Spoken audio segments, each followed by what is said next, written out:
ada berita yang belum lama ini viral tentang pencabutan aturan wajib menggunakan hijab di Arab Saudi. Aku jadi penasaran banget nih Teh, karena kayak kita tahu nih Arab Saudi itu kan identik dengan Islam.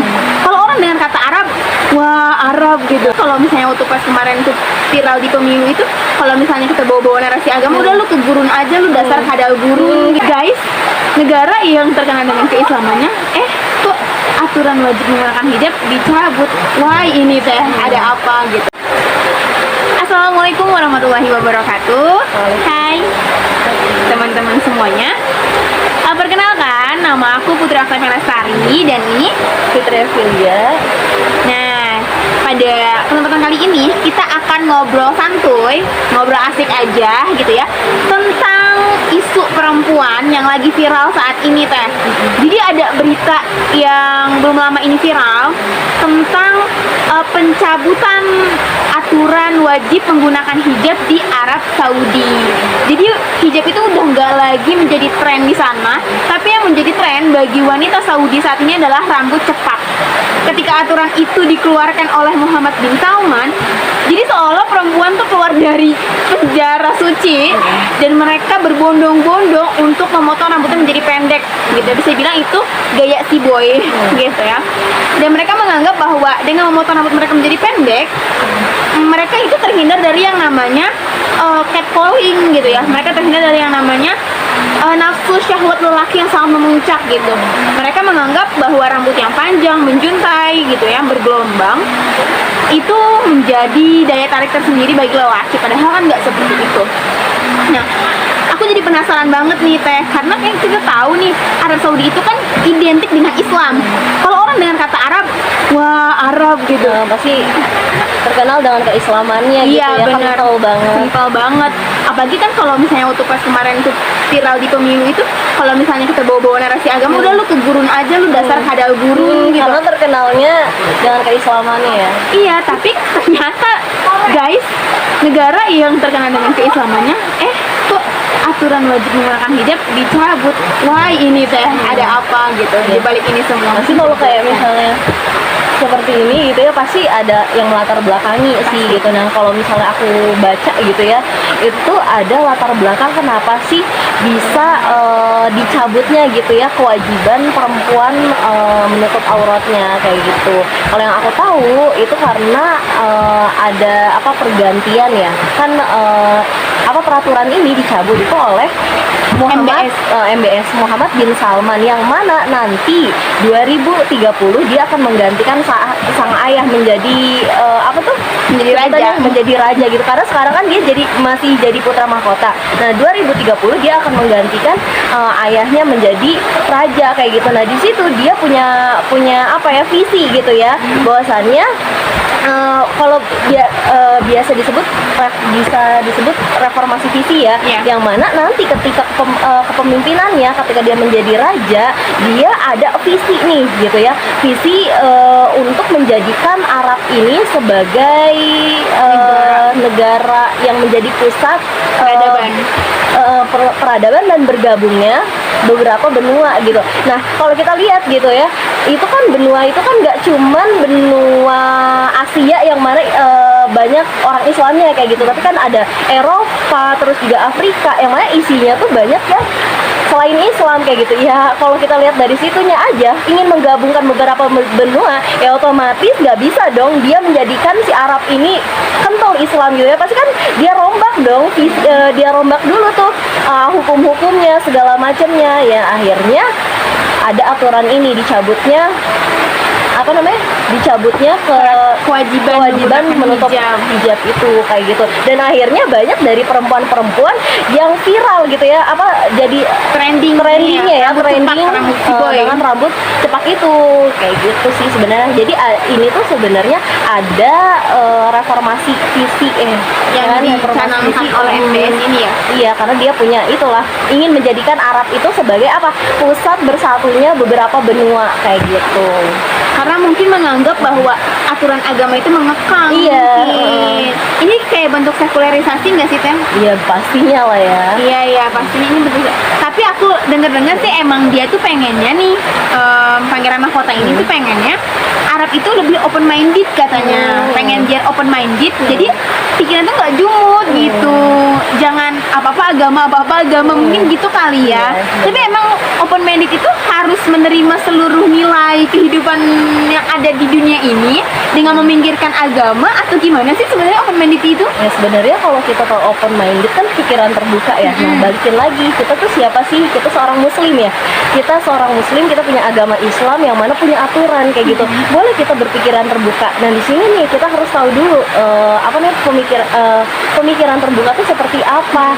Apakah semua hukum diambil gitu? Apakah semua aturan yang melanggar dari syariat Islam diambil? Kan enggak kayak gitu. Karena kita punya identitas. Kita Islam, kita harus memegang gitu ya identitas kita sebagai seorang muslim. Ya maka nggak bisa open minded di setiap keadaan atau setiap hukum kayak gitu.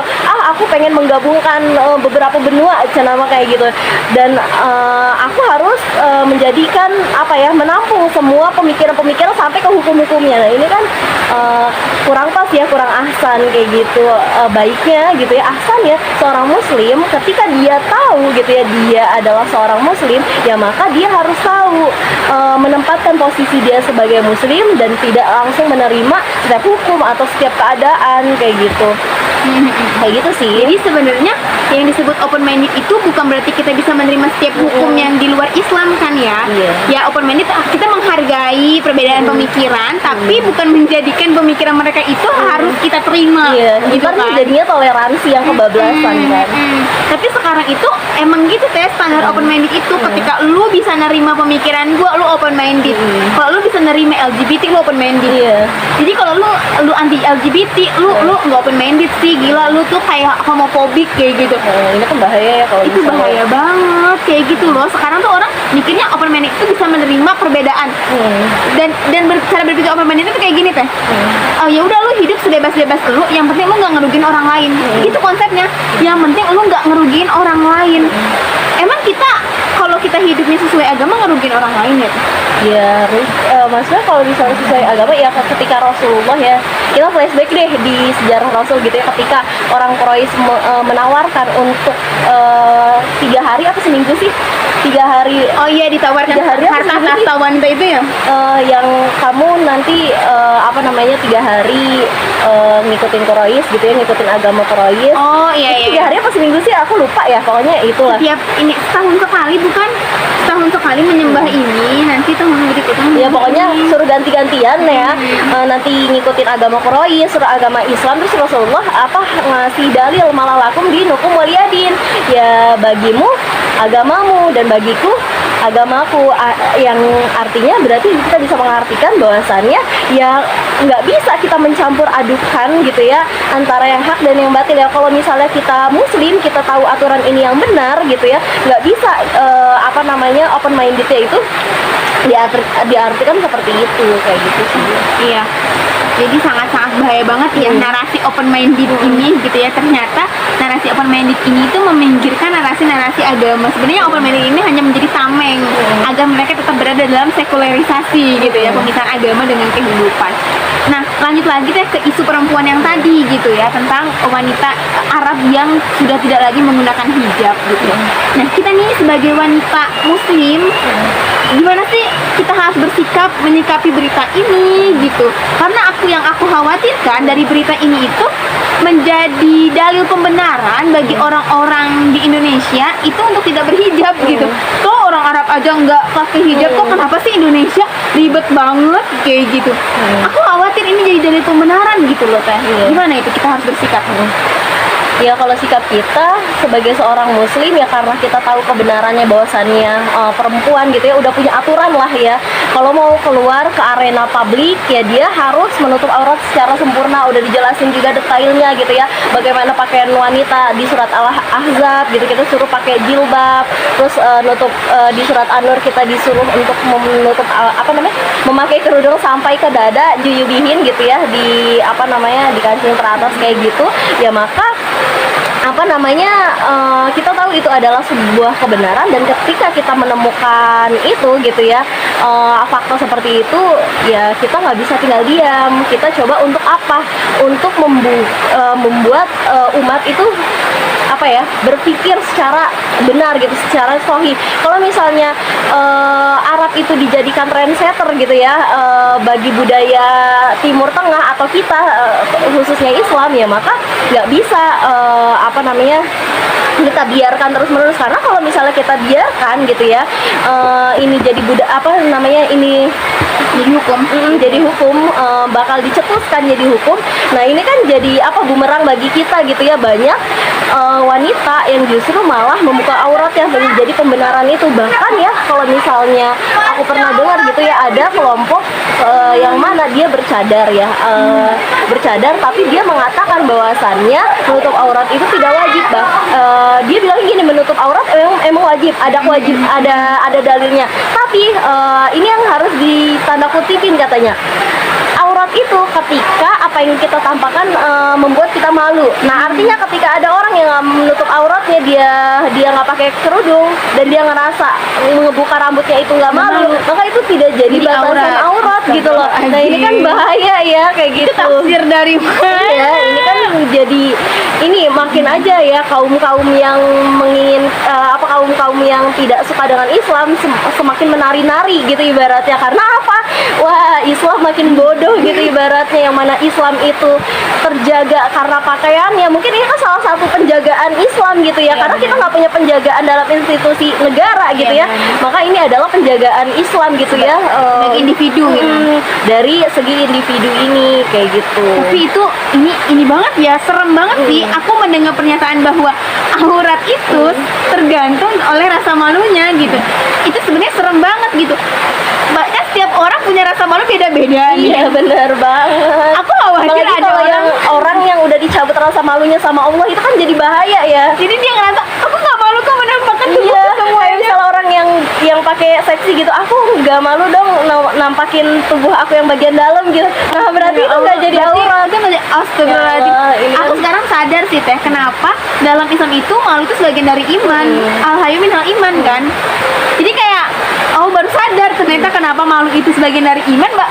Baru sadar ternyata ketika dia berpikir seperti itu, iman dia untuk dipertanyakan gitu ya. Maksudnya kok bisa-bisanya dia menyatakan bahwa aurat itu tergantung rasa malunya. Jadi ketika kita udah nggak ngerasa malu, ya udah nggak apa, dibuka aja. Dan Iya. bahkan yang ngomong orang yang pakai cadar loh. Iya, kata Kok bisa Rasulullah gitu sih? kalau misalnya orang udah nggak punya rasa malu, ya lakukan sesukamu. I Jadi see. bener-bener ya udah terserah lu mau ngapain aja, ibaratnya kayak gitu kan. Iya, Karena udah paham, nggak punya paham, rasa paham. malu kayak gitu. Wah, itu tuh sebenarnya bukan anjuran dari Rasul ya. Iya lah. Tapi itu kayak Rasul udah nyerahin gitu loh. Iya. Radia, lu mau ngapain Karena aja? diatur udah nggak mau nih, ya udah kayak gitu. Ih, serem banget ya dibebasin sama Rasul, kayak udah terserah lu mau ngapain aja gitu, udah ada aturannya nih gitu ya. Kalau lu nggak punya rasa malu, lu terserah mau ngelakuin apa aja. Itu kayak sebenarnya bukan anjuran, tapi kayak apa ya? Kalau bahasa Sundanya mah nyetsukan gitu. Biar Nah, apa ya? aja gitu. Dibebasin aja gitu, ya Allah, sedih banget. Iya. Ih, astagfirullahaladzim. Jadi solusinya itu gimana gitu teh? Iya, kalau misalnya mau ngomongin solusi, ya sebenarnya permasalahan ini tuh nggak bisa ya diselesaikan dalam aspek individu dan masyarakat kayak gitu kan. Ini lebih besar lagi aspeknya gitu ya. Masalah udah institusi negara lah yang harusnya menangani. Karena sebenarnya kalau negara udah ngasih hukum, ya otomatis mau nggak mau gitu. Kayak misalnya kita gitu berkendara, kamu harus pakai helm, kalau nggak tilang. Mau nggak mau dia bilang sakit kepala pakai helm atau apapun itu, kalau misalnya negara udah ngasih tahu seperti itu, dia pasti ngelakuin. Nah sama ketika ada aturan untuk menutup aurat gitu ya, pakai kerudung atau dengan pakai menutup aurat secara sempurna, otomatis orang nggak bakal bisa melanggar gitu. Ibaratnya ini mah memang dalam segi yang lebih besar lagi, bukan individu dan masyarakat. Nah itu kalau minta solusi yang benar-benar merapihkan semuanya, menyelesaikan gitu ya. Nah tapi apa sih yang bisa kita lakuin gitu? Yang bisa kita lakuin itu adalah solusi jangka pendek paling, yaitu berdakwah gitu loh. Berdakwah kan kata Allah juga ya, umat terbaik itu adalah yang menyeru kepada yang ma'ruf dan mencegah kepada yang mungkar. Itu udah dikatakan umat yang terbaik gitu loh. Dan ketika kita mau menjadi umat yang terbaik, ya maka kita harus melakukan itu gitu. Karena kita benar-benar nggak punya naungan nih, nggak punya wadah yang menaungi kita, penjagaan nggak ada, ya maka yang bisa kita lakukan jangka pendek ini, solusi jangka pendek ya, Iya. nggak bisa menyelesaikan gitu, itu dengan cara berdakwah kayak gitu. Karena kita tahu ini adalah suatu kewajiban untuk menutup aurat, maka kita mencoba untuk menyadarkan umat gitu ya, ini adalah suatu kewajiban. Benar. Namanya kewajiban, dosa dong kalau misalnya kita nggak ngelakuin. Dan sebagai umat Islam nggak bisa kita diem aja, biarin aja orang, yang penting kita aja yang baik, kita yang nutup aurat kita, nggak bisa kayak gitu. Karena itu berdakwah juga adalah suatu kewajiban bagi kita kayak gitu kan. Kalau misalnya dari kita mencoba untuk menyadarkan umat berpikir cerdas, jadi cerdas gitu ya, jadi cemerlang, jadi sadar, siapa tahu dia nggak paham gitu kan, itu jadi semakin banyak yang akan menolak pencabutan gitu ya kewajiban menutup aurat itu sih kayak gitu. Iya, memang benar ya. Ternyata ini tuh harus skala besar sebenarnya ya. Ketika negara itu ikut andil dalam permasalahan ini, insya Allah sih semuanya itu bisa taat gitu ya. Tapi problemnya itu adalah ternyata ada negara ini di Arab Saudi yang sebenarnya tadinya udah punya aturan yang Iya. bagus, jadi nggak bagus gitu. Ternyata negara itu di samping bisa menjadi penjembatan apa sih gimana sih? Iya. Negara yang bisa menjadi media untuk berbuat taat, bisa juga menjadi media untuk berbuat maksiat. Itu negara gitu ya. Kan itu sebenarnya dengan pencabutan aturan itu jadi memfasilitasi. Iya, negara Memfasilitasi memfasilitasi. individunya untuk berpikir bebas, untuk berpikir liberal kayak gitu. Dan ini membuktikan ya bahwasannya memang nggak ada negara Islam saat ini. Kan orang banyak yang berkoran nggak butuh lah institusi negara yang benar-benar menjaga gitu ya, nggak perlu gitu. Karena sebenarnya kalau misalnya kamu mau soleh ya tinggal ke Arab, seolah-olah Arab ini adalah negara menjadi- Islam. udah ideal, padahal- karena kan sebenarnya kalau kita lihat ada hukum yang sudah benar mengikuti syariat aja bisa dicabut, artinya memang nggak ada penjagaan, nggak artinya memang negara Arab itu cuman negara ya udah yang mayoritas Islam aja, tapi bukan negara Islam. Karena beda ya teh kayak gitu, beda banget gitu antara banget, ya. negara Islam sama negara mayoritas Islam gitu loh. Jadi Karena- negara Muslim bukan Iya. negara Islam. Nah, karena sekarang belum ada negara Islam kayak gitu. Karena waktu aku kecil tuh ya, yang aku tahu tuh negara Islam tuh ya udah Arab. Arab kan. Ternyata setelah belajar ternyata gak ada satupun ada. negara di dunia ini yang Islam gitu. Dan Darul Islam itu gak ada. Nggak ada Darul Islam. Kalau orang yang di dalamnya banyak Islam gimana? Itu banyak, itu banyak. Indonesia juga termasuk kan, tapi terbesar. apa kita nggak ngerasa ada penjagaan Iya, atau iya. ngerasa kayak dilindungi ini Muslim di Indonesia ya kan? Bener-bener. Iya, Bener. seperti itu. Dan selain itu juga ya, kita dalam menggunakan pakaian atau berjilbab itu nggak boleh karena manfaat kan, Teh? Nggak bisa. Nggak bisa kan karena manfaat, karena orang tuh mungkin berpikirnya kayak gini, ya udahlah pakai hijab biar lu nggak kena pelecehan. Kan nyatanya ada juga yang pakainya pakai Iya. hijab pasti dia lecehkan. Bener, aku punya temen tuh soalnya. Ada. Aku punya temen, dia masya Allah udah memakai sempurna gitu ya, menutup aurat sesuai kewajiban. Ternyata ada aja kayak gitu, yang ya walaupun bukan dia yang pengen gitu lah, Iya, bener-bener. emang ada aja yang Bejat ngelecehin kayak banget gitu. sih. Makanya yang nggak bisa kita menjadikan ini adalah suatu manfaat biar kita dilindungi. Kita melakukan ini gitu ya, kita menutup aurat ya karena ini adalah suatu kewajiban. Adapun ada manfaatnya setelahnya itu adalah bonus. Benar, Ibaratnya benar. seperti itu kan ya gitu. Karena orang tuh berpikirnya gitu, Teh, menggunakan itu ada karena asas manfaat tadi gitu. Padahal syariat Islam Padahal- itu tidak boleh dilihat apakah ini bermanfaat atau tidak Iya, ya benar, kan. benar, Samina benar. wa ta'na kayak gitu. Padahal ya babi juga banyak manfaat gak sih? Banyak banget kok, bisa jadi buat kosmetik, apa, Homer juga Iya, di kesehatan iya. juga bermanfaat kayak gitu. Alkohol bisa kan buat apa-apa itu kan bisa gitu. Tapi kan kita menjauhi itu bukan karena dia nggak bermanfaat, tapi karena ini perintah Allah gitu tuh, ya Allah Tuhan kita gitu. Kok jadi jangan lihat manfaatnya, tapi lihat siapa yang memerintahkannya kan. Iya, benar. Maksud dari Tuhan seluruh alam lu mau durhaka Iya. gitu kan.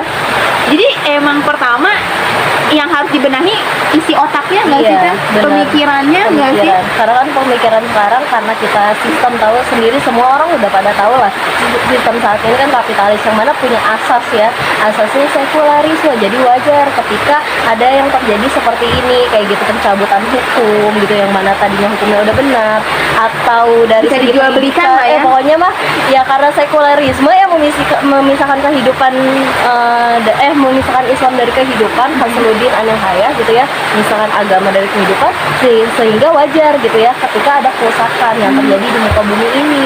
Karena jauhnya kita dari agama, ibaratnya dari aturan gitu loh. Orang HP aja, kita beli HP itu harus sesuai gitu. HP Nokia ya harusnya dibenerinnya di tempat Outlet Nokia-nya lagi. Iya, masa kita gitu hamba Allah yang diciptakan sama Allah tapi nggak mau nurut sama aturannya, Bener-bener. gimana? Ya rusak, wajar dong ya. Bener-bener. Kayak gitu. Soalnya mereka punya ini Teh, analogi kayak gini ya. Di mana bumi dipijak, di situ langit dijunjung. Ketika mereka menginjakkan bumi di Indonesia, mereka menjunjung hukum Indonesia. Ketika mereka menginjakkan di Arab, mereka menjunjung hukum Arab. Padahal mereka nggak sadar bumi yang mereka pijak semuanya itu punya siapa? Iya, benar. Punya Allah. Ya harusnya yang dijunjung tinggi hukum siapa sih? Hukum Iya. jahiliyah apa hukum Allah gitu kan? Kan greget Bener-bener. juga gitu Iya, kan. dari Ya.